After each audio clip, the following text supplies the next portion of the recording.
आज हम लोग 10th क्लास निर्देशांक ज्यामिति पढ़ेंगे, जिसमें हम लोग वीडियो नंबर 2 देखेंगे। सबसे पहले हम लोग देखेंगे विभाजन सूत्र। विभाजन सूत्र में पी का निर्देशांक का सूत्र ज्ञात करना है। यदि कोई दो बिंदु ए और बी है, जिसके बिंदु बीच में पी है कोई बिंदु, और जिसको हमें m अनुपात m2 के अनुपात में विभाजित करना हो, तो हम इस प्रकार से सूत्र लिखेंगे। विभाजन सूत्र P का निर्देशांक x बराबर, सबसे पहले अनुपात को लिखेंगे m1 प्लस m2, नीचे भी लिखेंगे m1 प्लस m2, और x है तो y को भूल जाना है। अब लिखेंगे हम लोग x के बारे में।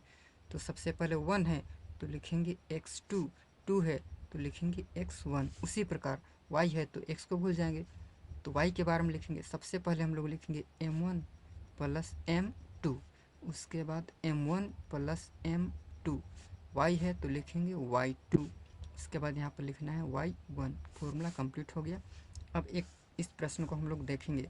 उस बिंदु का निर्देशांक ज्ञात करें जो बिंदुओं -1, 7 और 4-3 को मिलाने वाले रेखाखंड को 2:3 के अनुपात में विभाजित करता है।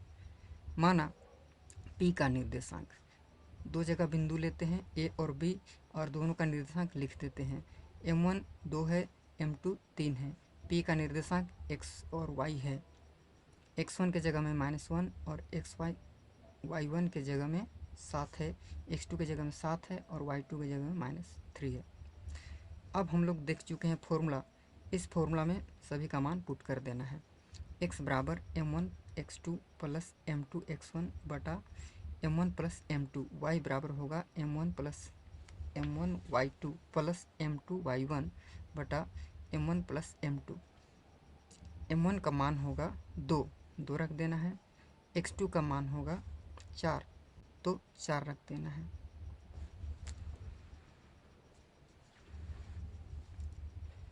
उसके बाद m1 का मान 2 और m2 का मान 3 यहाँ रख देना है, रख दिए। उसके बाद इसको गुना कर देना है।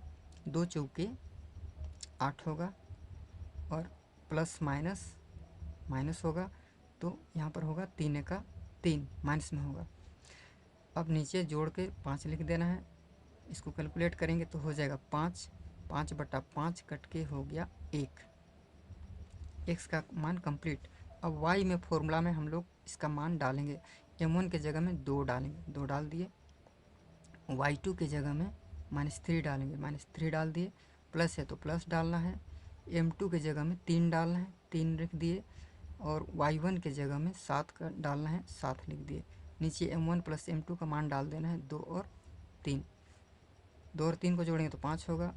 गुना करेंगे, प्लस माइनस 3 दूना 6, 3 सते 21, प्लस अलग अलग चिन्ह है तो घटेगा, बड़ा संख्या का चिन्ह का प्लस होता है, इसलिए 15। नीचे हो जाएगा 5 तिया 15, मान हो जाएगा 3।